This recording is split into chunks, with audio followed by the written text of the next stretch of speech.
natures are both dual natures of Christ. And trying to put it to this particular figure that they created a couple of years ago. So, going back to this particular power we're going to deal with is based on sexual energy. That is the way of action. I mean, we get all of the other energy, and you can get the visions and all this type of stuff here. But we're talking about here a power that is based on sexual energy. We're going to get into that also today. Give me some more questions. Any more questions? I know. Yeah, what's that? The Atlanta child murders. Yeah. I was told today my neighborhood is still going on. The Ku Klux Klan are still abducting young men. Probably so. As you know, it's interesting. Now, I'm down there in a lecture back in 96. Yeah, 96. Sister stepped up to me in the lecture. She said, you know, one of my children was murdered. I said, oh man. I said, you the first person. I've been here about 15 years. I never have it. You're the first person I know that I actually met that was the mother of one of the children. She said they came and got her and took her to the place where her daughter was, and the daughter was still living. She was telling me this in the lecture. And she said the daughter looked like she was about 80. Although she was, I don't know, 8. She looked like she was about 80. The experiments that they was doing on her. In so many words, they couldn't say anything. They couldn't say anything or else they would die. They said, we kill everybody in your family, kill your mama's grandmama's mama. Ain't much to scare no black people up. But basically the experiments they were doing on the daughter looked like she was like 80, 85. And she was only 8. But the woman was telling me this like literally in the lecture. You know, in the lecture on this happening. So yes, it's experiments, but see, this is the key now. Anytime you do some stuff, that's an orientation. Whenever you saw that happen, that sets up a catalyst, or it sets up something for the rest of what they're going to be doing in the future. So in so many words, they're doing that all over the country. You see what I'm saying? That was just the incubation period of what went down in Atlanta. You see, so they're doing that all over the doggone country. So that's one thing we must keep in mind also too. But like we said, interferon, we're talking also the cloning thing. A lot of the cloning of black people, learning how to clone black people. More advanced technology in that particular stuff came out of Atlanta child murder. Let's even in the book, see, because they always put stuff in the book. The book, the universe guide to the guide to the Star Wars universe. Excellent book, because it goes into all this stuff of sporadic cloning cylinders with the Clone Wars, all this stuff. That, George Lucas and all them worked for the whole government and all that type of stuff. He even went to Princeton to your boy down there in Princeton to even teach him mythology.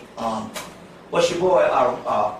Joseph Campbell, to bring that whole thing about now, because we sit up here and all, when we say the word myth and you go, that's a myth.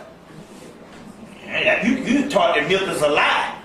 But yet, try to get a PhD in mythology, you better go try to goddamn build some rockets. So I believe the PhD in mythology is a little harder.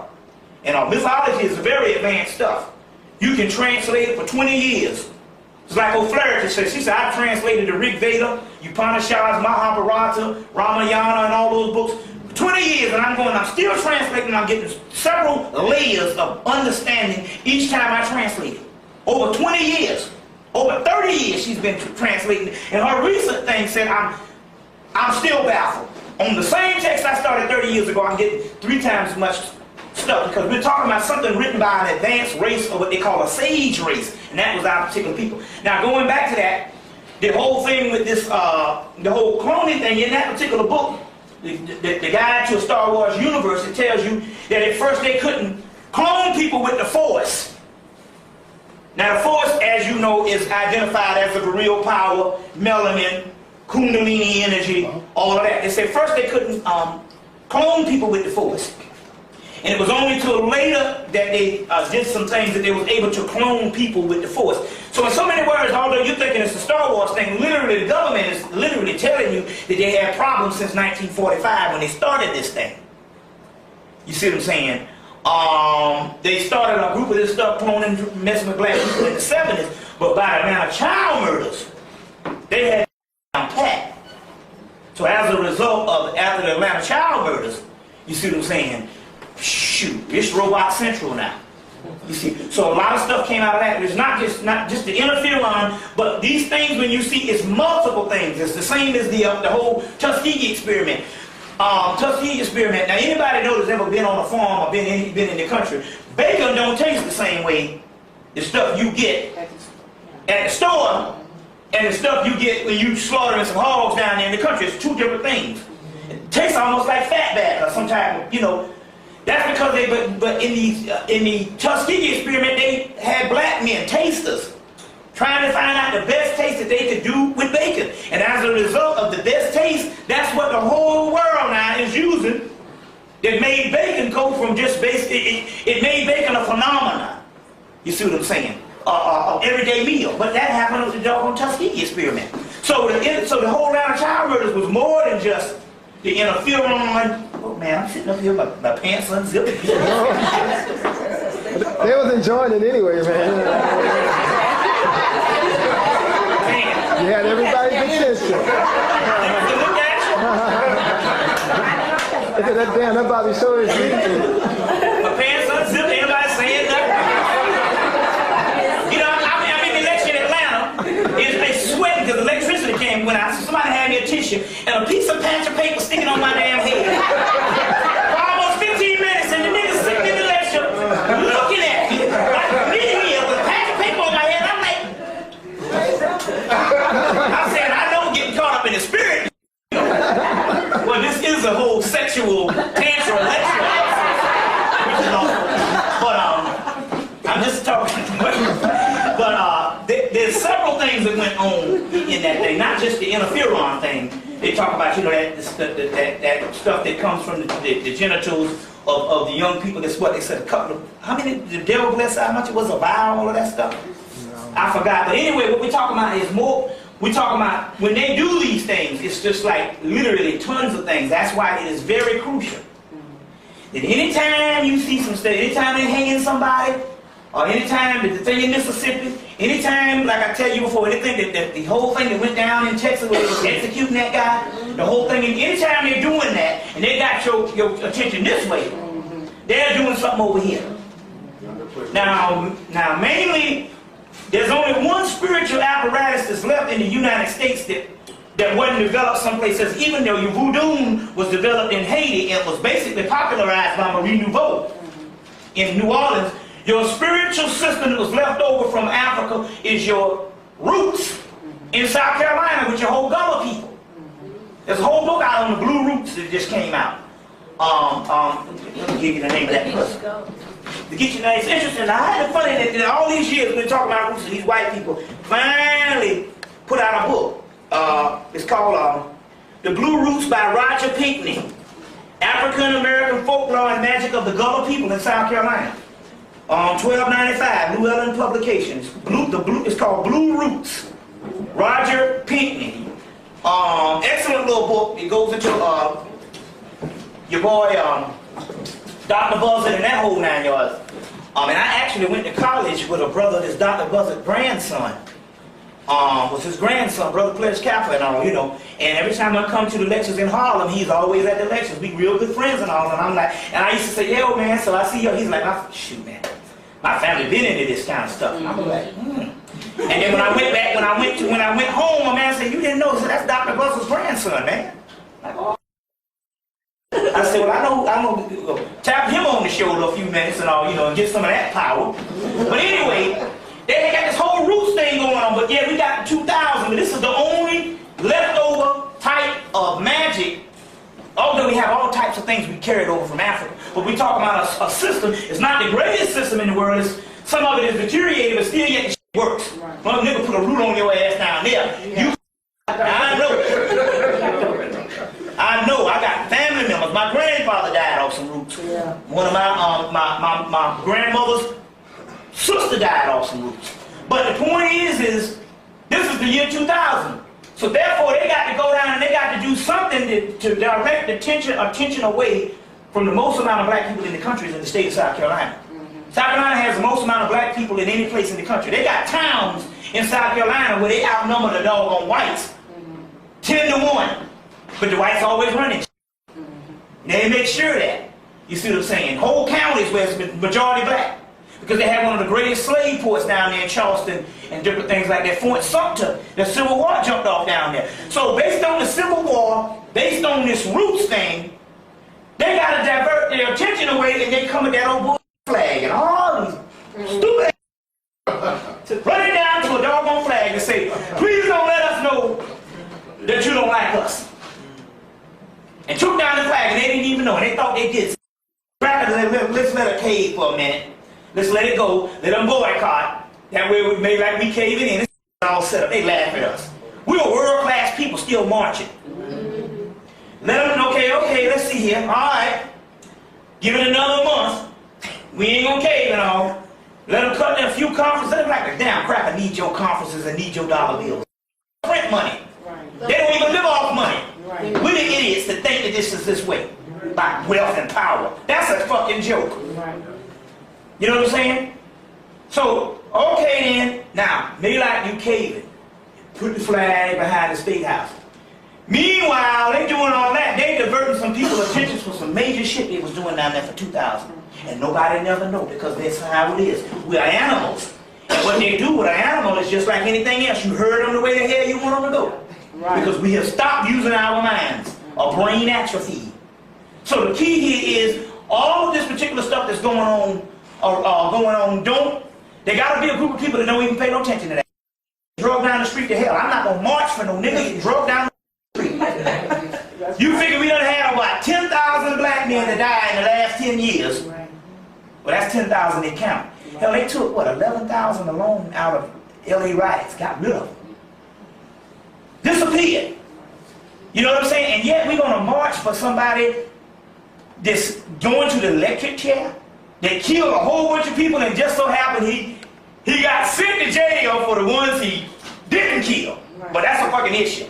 Come off the jail. And even if he was innocent, there's something is you don't beg your enemy to redeem you or to free you. Otherwise that wouldn't be an enemy. There has to be an enemy. That's what the movie said on the movie Thunderheart. He said some of us have to die. This was he said this was a 300-year-old resistance. And we can't break the goddamn resistance by saying, oh, please, master, lighten up on me. That's a prisoner of war. So if I get up in there and don't have no marches for me, black political prisoners. Somebody said, you know, we got Brother Bobby, he was out there speaking, and now they got him on death row, and we gonna do, I said, look, I'm gonna come outside the prison and say, look, damn all y'all. Let me die and let the man kill me because that's the most honorable thing you can do. Until you learn how to kill his ass because we don't ever go on offense. But the key is we have to die. But never ever beg your enemy to spare your life. Then he has one up on you. Then he can say, now I can appear to be humane, which he's never is. You see what I'm saying? So all this stuff is a diversionary thing that is going on. The Mississippi shit is going on. You know, all this stuff, and it's going to have more and more and stuff. But then again, on the other hand, we don't analyze nothing. So therefore, how would you know? And he understands this. I got a book here called Melanin People, How to Eat Them and How to Drain Their Energy. I got it in here.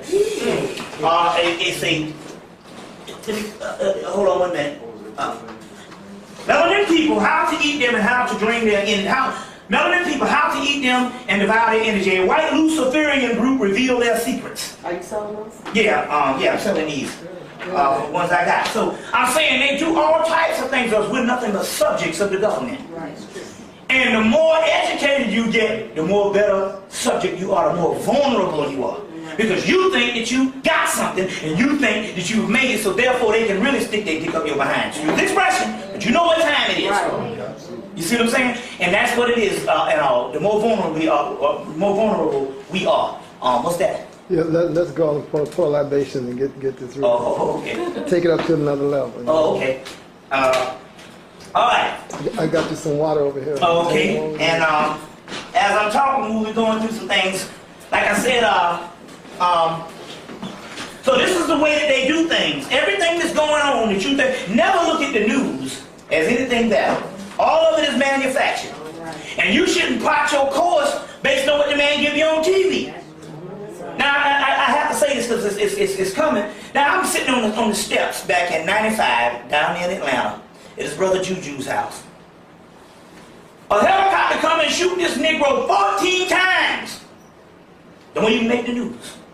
Yet they got a person being shot 45 times, and they got riots and marches and all that kind of stuff. They shot it 14 times. You know they kill niggas every day. Right. And it don't even make the news. Now down there, this black man jumps in front of the train. He must have jumped right at the right speed. He must have jumped. His speed was enough speed, and the train speed was enough speed, because it wasn't nothing but just guts and blood. Splatter like tomato. Didn't even make the news. Now this is in the main train station, centrally located in the middle of Atlanta, blood everywhere. But you best believe they had that shit quartered off, herding them people out. People going, what's going on? You can't see nothing. You see what I'm saying? But the original people, I said, well, I know this don't make the news. I see the blood. Didn't even make the news.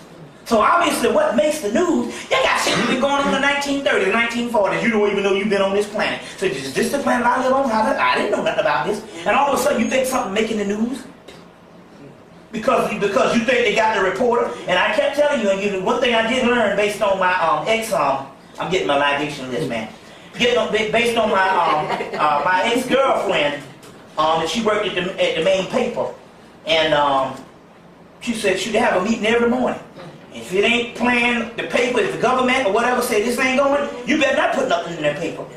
And stuff. So it's all foolishness. And I said my ex-girlfriend, I have just newly become a bachelor. I don't want to say most eligible bachelor. I am the brokest man in the Western Hemisphere. It's serious business. I ain't got nothing but some damn sex and some buffalo wings. I can't afford no damn buffalo wings. So if you talking about some unappealing shit, you say, I want a man with money, I don't fit the damn category. You see what I'm saying? If my mama was in town, I'd move back in with her. You see what I'm saying? The judge said, you gonna feed them kids? I said, hell, I'm hungry my damn self. Just luckily I don't have any children. But the key what I'm trying to make is I have to put this on the thing and all because it's, you have to clear up things before the news get out. And before I put this, I want to say one thing that's very important. You on your time. I want to clear this up. You're on your time. But what happened was my ex was 11 years younger than I was. I met her at 20. So I met her at 20 and I was 30, 31 or whatever. And basically, the last 7 years, we had a relationship where we didn't even argue. She's advanced psychic. She's into all this stuff. All this stuff I know, she knows this stuff. Very conscious, advanced psychic, and then she turned 27 on May 13th, but about a month before that, she's like, hell, she said, I went from the house, went to school, and I've been with you the whole time. Shoot, I want to get out and just chill on my own. And the spirit was like, to me, it used, oh, yes, I'm and I love this woman. I was like, I think you better do that. Right. Because I was thinking like this, if I denied her that, then I know all the hell was going to break loose. Right. See, it's one thing you don't have no argument, that's some scary shit, you and your girl don't have no argument. Right. But I said, wait a minute now, see, we got to think on a higher level, we can't think on the selfish level. I said, well, wait a minute. I said, I partied from age 14 to damn 30. Right. You know what I'm saying? I said I couldn't even imagine being with somebody in those incubation years or whatever. And some people say, well, I did. I said, but it might be another whole generation. Right. You see what I'm saying? We're talking about the doggone rap generation, Pepsi generation, like my man said, the damn chaos generation, Generation X, and the whole thing, apocalypse culture. So basically, I said personally, I think that you need to get out here too, because I personally, Right. It's a damn adjustment, but on my part, but I'm like, yeah, you right. Plus, I'm like, because I said, if you don't let her go, because it might just be that thing in her head that, damn, what if I just went out here, what if I did? I said, well, no, you better go see. Right. See, so other than that, I immediately became a bachelor the last 2 months and shit like that. Right. You know what I'm saying? Well, I got wealth. I got a whole lot of knowledge. Right. But money-wise, this lecture thing has not paid off. But then but I didn't get into it for that though. Right. That's the saving grace of it. Right. It was a labor of love in the first place, and I would have it no other way. Another thing is also too, what's going on also is and I was in LA and I mentioned that about about my girl going. Boy, it was on then. It was on then. Shoot. So they gunning. They gunning and all. Extra smiles and stuff. You know, one sister, she stayed, she said, I'm gonna figure out an angle to get this number. And she figured out a way to get the number based on some spiritual consultation. And she booked up. I said, oh, okay. But anyway, but anyway, I should this is have another. my libation list. Oh, yeah, you should have. Anyway, what happened was, well, I can say some stuff off my head, so it doesn't matter. I got a real good one also, too. A voodoo one we're going to do also. I got it in a book. In this book called that New Orleans Voodoo Tarot Deck, which is an excellent book. Also, too. They got some stuff going on here with Operation Dirty Tricks. I did a lecture down in Atlanta on the 18th of June. And they had 5 helicopters flying around the doggone building. I'm like, it was called a Voodoo Chaos. What was the one what's the one tomorrow is called? Voodoo Melanin War. Voodoo Melanin Wars. This was called the Voodoo Chaos Wars or something. Anyway, they must have been scared as hell because they had 5 helicopters flying around the doggone building. But I noticed something at the beginning of the year. It's like Get Bobby Hemmitt. And so it's this new thing, Operation Dirty Tricks. Now, Operation Dirty Tricks was started with also Malcolm X. But then again, they can't get me for the simple fact that I'm already hooked up. Right. They mess around.